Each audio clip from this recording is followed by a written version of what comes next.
जी नमस्कार मित्रों, आज है 16 नवंबर बुधवार और यूपीएससी प्रीलिम को अब सिर्फ 193 डेज आर लेफ्ट।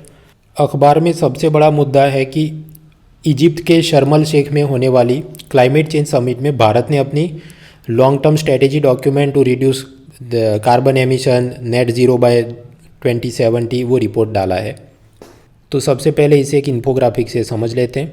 2015 में पेरिस में जो क्लाइमेट समिट हुई थी उसमें यह कहा गया कि हर एक मेंबर कंट्री ने, सदस्य देश ने 2 डॉक्यूमेंट देने होंगे। पहला शॉर्ट टर्म लघु अवधि के लिए नेशनली डिटरमाइंड कंट्रीब्यूशन यानी एनडीसी डॉक्यूमेंट जो हर 5-5 साल पे देना होता है। तो उसमें भी भारत ने सब बातें की थी कि 45% reduction in GDP emission intensity, मतलब जीडीपी क्या है, ग्रॉस डोमेस्टिक प्रोडक्ट। अपने देश में एक साल में जो वस्तु सेवा का उत्पादन हुआ तो हर एक चीज़ जो हम पैदा करते हैं तो साथ ही साथ कुछ भी पॉल्यूशन तो हुआ होगा, ग्रीन हाउस गैस एमिशन हुआ होगा। तो उसको हम 2005 में मान लीजिए 100 किलो कार्बन डाइऑक्साइड पैदा हो रहा था तो उसके मुकाबले 45% हम कम कर देंगे। ये हमारा एक टारगेट है 2030 तक।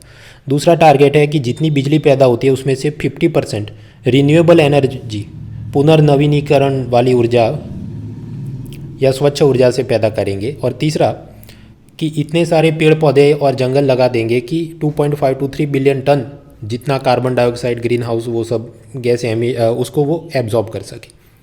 तो ब्लू कलर के बॉक्स में मैंने जो लिखा है वो सब हुए नेशनली डिटरमाइंड कंट्रीब्यूशन, और ऐसा हर 5-5 साल में डालना होता है और ये इंक्रीमेंटल करना होगा। मतलब इसके बाद वाले 5 साल में आप डालेंगे तो पहले से सख्त उसमें सब जोरदार आपने बात करनी होगी, अच्छा हमने इतना कर दिया अब हम और ज़्यादा ये करने वाले। तो ये तो मामला ख़त्म हो गया। अभी आप ग्रीन कलर वाला बॉक्स देखो कि जहाँ इजिप्ट के शर्म अल शेख में अभी भारत ने अपनी long term strategy LTS document release किया, क्योंकि हर एक देश ने 2 डॉक्यूमेंट रिलीज करने। एक है शॉर्ट टर्म के लिए NDC, वो तो हो गया। अब है long term strategy LTS document, लंबी अवधि की रणनीति कार्बन उत्सर्जन को कम करने के लिए। अब इसके अंदर जो 5-6 मुद्दे हैं वो कुछ ऐसे। पहला, हमने कुछ 6 अलग अलग सेक्टर्स आइडेंटिफाई किए: electricity, transport, urban planning, this industry, carbon dioxide removal and forest, कि जहाँ पर हम टारगेटेड तरीके से ग्रीन हाउस गैस को कम करेंगे। फॉर एग्जांपल ट्रांसपोर्टेशन में क्या कर सकते हैं, hydrogen vehicle, flex fuel vehicle, electric vehicle को प्रोत्साहन देंगे। अर्बन तो सब जो भी बड़े बड़े बिल्डिंग है उसमें thermal power plant, thermal electricity नहीं, सोलर वाला रूफटॉप सोलर प्लांट लगा देंगे वगैरह वगैरह। दूसरा मुद्दा है कि एनर्जी एफिशिएंसी, मतलब वो फ्लोरोसेंट फिलामेंट बल्ब की जगह LED बल्ब लगाए जाएं वगैरह। Material efficiency, green hydrogen, decarbonisation वगैरह। फिर तीसरा है कि ज़्यादा पेड़ पौधे लगाएंगे, एक्स्ट्रा फॉरेस्ट कवर। चौथा, ये सब काम करने के लिए ढेर सारा वित्त पोषण यानी finance and investment. For example याद करो, कुछ दिन पहले हमने देखा कि कैसे सॉवेरिन ग्रीन बॉन्ड इशू किए जाएंगे जिससे कुल मिलाकर 16,000 करोड़ रुपये हम लेके आएंगे और फिर वो कंसोलिडेटेड फंड में जाएंगे और फिर वहाँ से अलग अलग क्लीन एनर्जी प्रोजेक्ट में जाएंगे। फिर 5वां मुद्दा है मिशन लाइफ, वो सब ऐसा कि रिसाइकलिंग और सस्टेनेबल कंजम्पशन। फॉर एग्जांपल कि प्लास्टिक की बैग दुकानदार से मत लो, घर से आप कपड़े की थैली लेके जाओ शॉपिंग करते वक्त। प्लास्टिक का स्ट्रॉ नहीं, कागज़ का स्ट्रॉ हो, पॉलीथीन बैग नहीं, वगैरह वगैरह सब चीज़ें। छठा, ये सब के लिए रिसर्च एंड इनोवेशन, संशोधन और नवाचार। 7वां एडॉप्शन, रिजिलियंस, इंटरनेशनल कोऑपरेशन की चिकनी चुपड़ी बातें। तो आपका ये तो बेस्ट है, लेकिन इसमें कुछ क्रिटिसिज्म चल रहा है। क्रिटिसिज्म 3-4 मुद्दे कुछ ऐसे हैं कि भारत ने ये जो डॉक्यूमेंट रिलीज किया उसमें कार्बन ट्रेडिंग, एमिशन ट्रेडिंग की कुछ बात नहीं है। मतलब मान लीजिए कोई एक कंपनी है, उसने सोलर पावर प्लांट लगाया है और उससे वो ऊर्जा पैदा करती है, तो उसने जितना प्रदूषण नहीं किया उसको जो सर्टिफिकेट मिलेगा, तो सामने दूसरी कंपनी जो ज़्यादा पॉल्यूशन कर रही है उसको भी टारगेट दिया जाए, तुम भी प्रदूषण कम करो, और ये वाली कंपनी से वो सर्टिफिकेट खरीद ले, ऐसा सब कार्बन ट्रेडिंग। अब वो क्योटो प्रोटोकॉल में लिखा था, लेकिन बाद पेरिस डील के बाद उसमें क्लैरिटी दी नहीं गई। तो शायद भारत सरकार ने इसलिए नहीं लिखा क्योंकि ये सब में ऊपर से कितना पैसा आएगा या कितनी सख्ती होगी, वो जब तक ये UNFCCC खुद क्लैरिफाई नहीं करे तो हम खुद से झंडा लेने के आगे बढ़ना नहीं चाहते। हालांकि हमारी अपनी योजना है perform achieve trade pad scheme, जिसमें ऐसा सब होता है carbon trading through this energy saving certificate या ऐसा कुछ, वो आप एनवायरनमेंट में आराम से पढ़ना। दूसरा है कि ग्रीन हाउस गैस में मीथेन एक बड़ा सिग्निफिकेंट कंट्रीब्यूटर है, करीब 17%, 17। तो मीथेन कम करने की कुछ यहाँ पर स्पेसिफिक जिक्र नहीं है।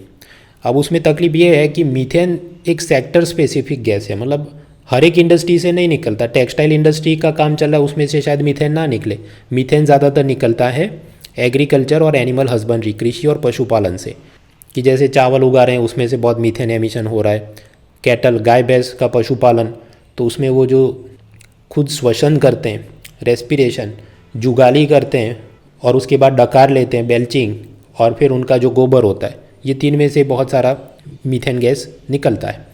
अब अगर आप मीथेन गैस फ्रॉम एग्रीकल्चर उसे कम करने की बात करेंगे तो फिर किसानों पर सख्ती करनी पड़े, कुछ टैक्स लगाना पड़े कि हर एक गाय भैंस रखने पर 300 रुपये का टैक्स लगेगा क्योंकि तुम मीथेन पॉल्यूशन कर रहे हो, तो वो सब तो पॉलिटिकली सेंसिटिव हो जाएगा इसको, तो इसलिए भारत सरकार ने इसका कुछ साफ साफ उसमें लिखा नहीं है। खैर, तो ये था भारत का long term strategy to reduce emission. अब आप सोचिए, इतना माल आपके पास हो तो आराम से 250 वर्ड्स, ये जितना पड़ा, और इसके आगे पीछे थोड़ी चिकनी चुपड़ी बातें करेंगे, सरकारी सब नैप सीसी वगैरह मिशन का नाम लिख देंगे, उसके योजनाओं की बात करेंगे, तो आराम से 250 वर्ड्स तो हो गए। उससे ज़्यादा मेंस पेपर 1, 2, 3 में इस टॉपिक की औकात है नहीं, इंक्लूडिंग जो मैंने आपको ये 3-4 चैलेंज बताए। तो बस ये मुद्दा भी ख़त्म होता है। अभी आप देखेंगे कि अगले 1, 2, 3, 5 हफ्ते तक इसके सब कॉलम, ये कितना अच्छा है बुरा है, इसको हम इसमें नुक्स निकालेंगे बोल के आते रहेगा, सिवाय के कोई बहुत नया जानने को मुद्दा हो। हमने बेसिक चीज़ें पढ़ ली, अब आगे बढ़ते हैं।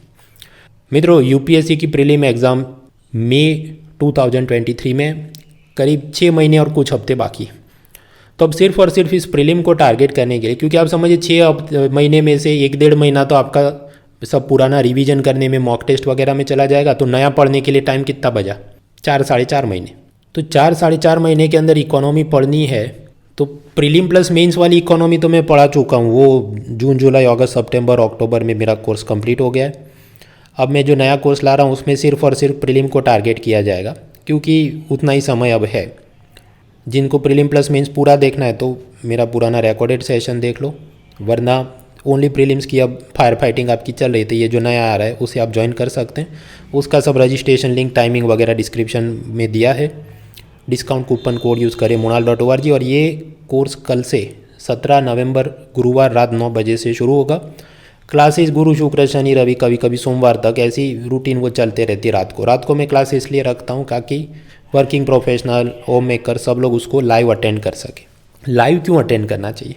वो इसलिए समय, अब रिकॉर्डेड सेशन देख रहे हैं, आप थोड़ा देख रहे हैं, फिर आपको मज़ा आया नहीं आया तो आप फास्ट फॉरवर्ड में स्किप कर देंगे, तो फिर आपको जो एब्जॉर्ब मतलब ग्रहण होना चाहिए दिमाग में वो हो नहीं पाएगा। जब लाइव में आप बैठते हैं तो आपके पास फास्ट फॉरवर्ड का तो बटन है ही नहीं। जो 2 घंटे प्रवचन दिया जा रहा है तो 2 घंटे सुनना होगा, तो उसमें थोड़ी आप ज़्यादा अटेंशन से काम कर पाएंगे।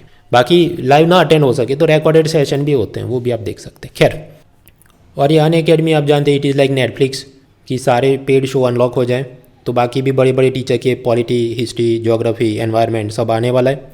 ऐसे 6 महीने के बैच भी प्लान हो रहे हैं और 18 महीने के बैच भी प्लान हो रहे हैं। 18 महीने वाले जो लोग 2024 में तैयारी करना चाहते हैं। खैर, अभी आते हैं कि यहाँ newspaper Indian Express Ahmedabad edition, page 1-2 में कुछ नहीं, पेज 3 के अंदर बड़ी चीज़ क्या, ये क्लाइमेट चेंज वाला जो मैंने आपको शुरू में ही बता दिया। उसके अलावा जो समाचार है कुछ खास काम के नहीं। अब G20 समिट में बॉल बाय बॉल कमेटी काम की नहीं, फाइनल डिक्लेरेशन आने दो। डेटा प्रोटेक्शन बिल जो पहले वापस लिया था, फिर उसकी अभी कि अब इसमें ये चेंज करेंगे, वो भाई अपनी एग्ज़ाम कल सुबह नहीं है। ये बजट सत्र आएगा अभी पार्लियामेंट में, तो कुछ ये डालेंगे बिल, तो कुछ नया सेलिएंट फीचर होगा तो पढ़ेंगे। दिल्ली में एक पुरुष ने अपने लिव इन पार्टनर को मार दिया और वेब सीरीज से इंस्पायर था, वो सब चीज़ वो हम कल ही देख चुके हैं। अब उस पर काफ़ी इन्वेस्टिगेशन चलेगी, दुखद है पूरा मामला, लेकिन हमको एग्ज़ाम पॉइंट ऑफ व्यू से जल्दी जल्दी ख़त्म करनी है, चीज़ें आगे बढ़ते हैं। सुप्रीम कोर्ट में कोई फ्रीडम ऑफ स्पीच का केस चल रहा है, उसमें भी सुप्रीम कोर्ट कुछ ना कुछ ऑब्जर्वेशन देती है, तो हम सर नहीं पढ़ने बैठे, फाइनल जजमेंट आने दो तो देख लेते हैं। तो कुल मिलाकर पेज 3, 4, 5, 6, 7, 8 में यही सब ऐसा चल रहा है, इधर उधर की बातें और एडवर्टाइजमेंट और ये इलेक्शन की कवरेज। सीधा बढ़ते हैं पेज 8।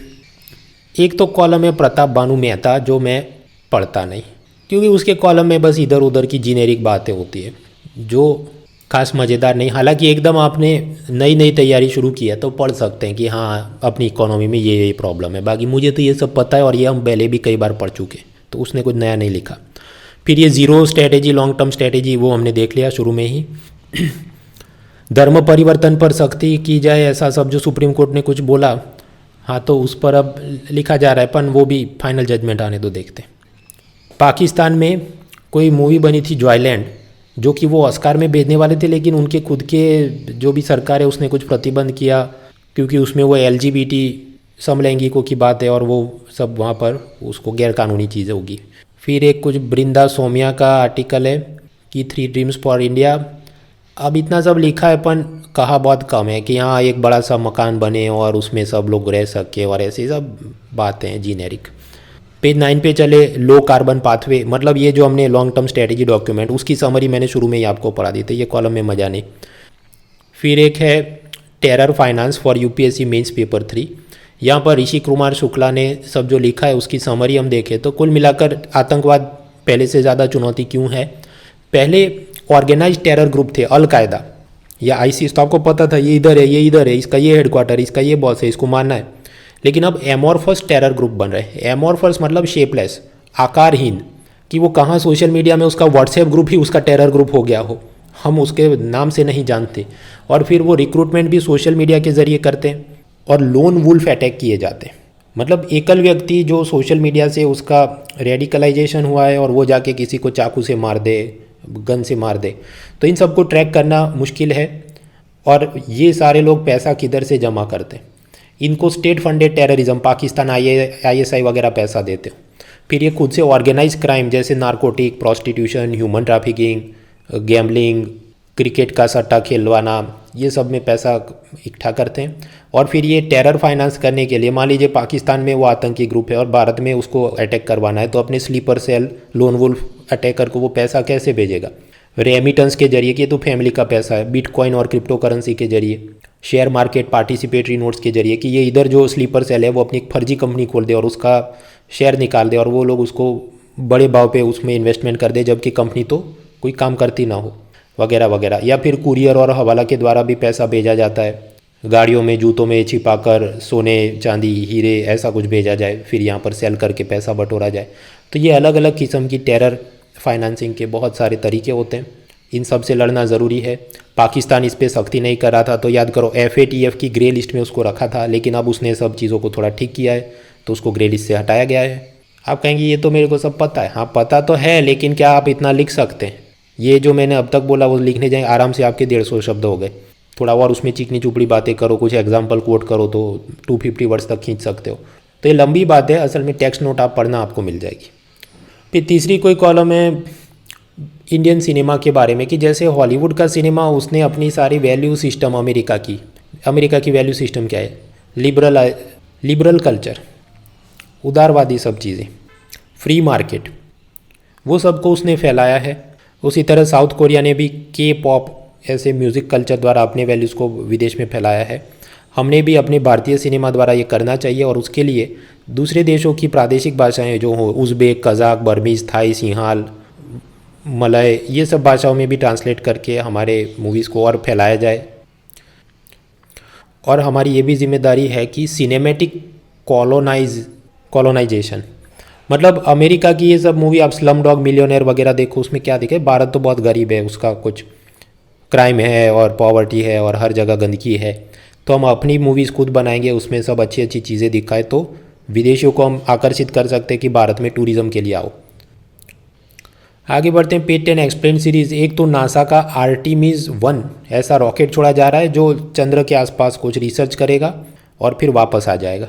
ये मिशन करने का उद्देश्य ये है कि भविष्य में इसकी मदद से ही इंसानों को भी वापस चांद पे भेजा जाए, ऐसा सब परीक्षण करना है। दूसरा, road to net zero status by 2017, वो तो मैंने शुरुआत में ही आपको पढ़ा दिया। तीसरा है काशी विश्वनाथर टेम्पल, जो कि तमिलनाडु में है। वो ऐसा हुआ कि पांड्या डायनेस्टी के राजा पराक्रम पांड्या जो 15th सेंचुरी में थे, वो शिव भक्त थे और वो काशी गए और काशी से उन्होंने एक शिवलिंग लिया और वो वापस उन्होंने आकर तमिलनाडु में ये काशी विश्वनाथर टेम्पल बनवाया। चर्चा में इसलिए है कि काशी तमिल संगमम ऐसा एक समारोह होगा कि जब वाराणसी और साउथ इंडिया के बीच ये सब उसका बड़ा सा समारोह होगा। बनारस हिंदू यूनिवर्सिटी और IIT मद्रास इसको कोऑर्डिनेट कर रहे हैं, इसलिए ये चर्चा में है। फिर आगे बढ़ते हैं तो पेज 11 कुछ नहीं, 12 कुछ नहीं, 13 कुछ नहीं, 14 मित्रों, जुलाई 2022 में यूनाइटेड नेशंस पॉपुलेशन फंड का एक रिपोर्ट आया था, वर्ल्ड पॉपुलेशन प्रॉस्पेक्ट 2022। उसमें ऐसा लिखा है कि 2030 में भारत की, माफ़ कीजिए, 2023 में भारत की आबादी चीन की आबादी से ज़्यादा बढ़ जाएगी। चीन की आबादी कम हो रही है, ग्रोथ उसमें गिर रहा है। और तो ये जुलाई में याद था रिपोर्ट, तो अभी क्यों बोल रहे हो? क्योंकि ये रिपोर्ट में ऐसा लिखा गया था कि 15 नवंबर 2022 को विश्व की आबादी 8 बिलियन पहुंच जाएगी, इसलिए ये चर्चा में। फिर इसके अलावा वही सब केरला, वेस्ट बंगाल, कांग्रेस, बीजेपी तू तुम्हें में चल रही है। पेज 15। मित्रों, मनी लॉन्ड्रिंग और टेरर फाइनेंस से लड़ने के लिए जैसे FATF ऑर्गेनाइजेशन की लिस्ट बनती थी, ग्रे लिस्ट, ब्लैक लिस्ट, ऐसा ब्रिटेन की भी अपनी एक लिस्ट बनती है, हाई रिस्क थर्ड कंट्रीज़, जिसमें पाकिस्तान का नाम था, लेकिन अभी उसको हटा दिया। इंटरनेशनल एथिक्स में 60s और 70s के ज़माने में अमेरिका और यूरोप के श्वेत परिवार, वाइट फैमिलीज़ में एक नया फैशन आ गया कि हम जाके गरीब देश के बच्चों को एडॉप्ट करते हैं, जैसा वो एंजेलिना जॉली और उसका पति ब्रैड पिट एक ज़माने में करते थे। तो करीब 2 लाख साउथ कोरियन बच्चों को एडॉप्ट किया गया वाइट फैमिलीज़ द्वारा। और साउथ कोरिया के उस ज़माने के जो भी प्रेसिडेंट, प्राइम मिनिस्टर थे, उन्होंने उसको ज़ोर शोर से प्रमोट किया, मदद की इसमें। उसके 2-3 कारण थे कि उस वक्त साउथ कोरिया की इकोनॉमी ठीक से चल नहीं रही थी, वहाँ पर भी भूखमरी की तकलीफ थी। तो ऐसा सोचते ही जितने लोग को बाहर गोद में ले ले तो अपनी पब्लिक कम हो जाए। और दूसरा कि उस बहाने अमेरिका और यूरोप के साथ अपने रिश्ते बेहतर हो जाए, सॉफ्ट डिप्लोमेसी वगैरह जो भी। और तीसरा कि उस ज़माने में सामाजिक बंधन ज़्यादा थे, तो जो अविवाहित महिला हो, अनमैरिड वुमन, उसकी ऐसी प्रेगनेंसी हो और फिर तो ऐसे बच्चों का क्या करेंगे, तो उनको अनाथालय में रख सकते हैं या ऐसा बाहर भेज देंगे। अब वो सारे ऐसे साउथ कोरियन जो विदेशों में पहुंच गए थे, वो सब अनाथ बच्चे जो किसी न किसी वाइट फैमिली ने रखा होगा, कुछ ने अच्छे से रखा होगा, कुछ ने फिर वापस कहीं और अमेरिका के अनाथालय में भेज दिया, उसका शोषण हुआ हो, हैरेसमेंट हुआ, जो भी। तो अब ये सब लोग हिसाब मांग रहे हैं कि क्या हुआ था, हमारे ओरिजिनल माँ बाप कौन है। कई बार प्रॉपर वीज़ा और डॉक्यूमेंटेशन के अलावा ऐसे ही जैसे भेड़ बकरी और मवेशियों को बेचा जाता है, ऐसा हमको बेच दिया था क्या, एंड सो ऑन। तो ये सब क्या दिखाता है कि याद करो, यही 60s-70s के ज़माने में भारत में भी सूखा, अकाल, ड्रॉट प्रॉब्लम, भूखमरी की समस्या थी।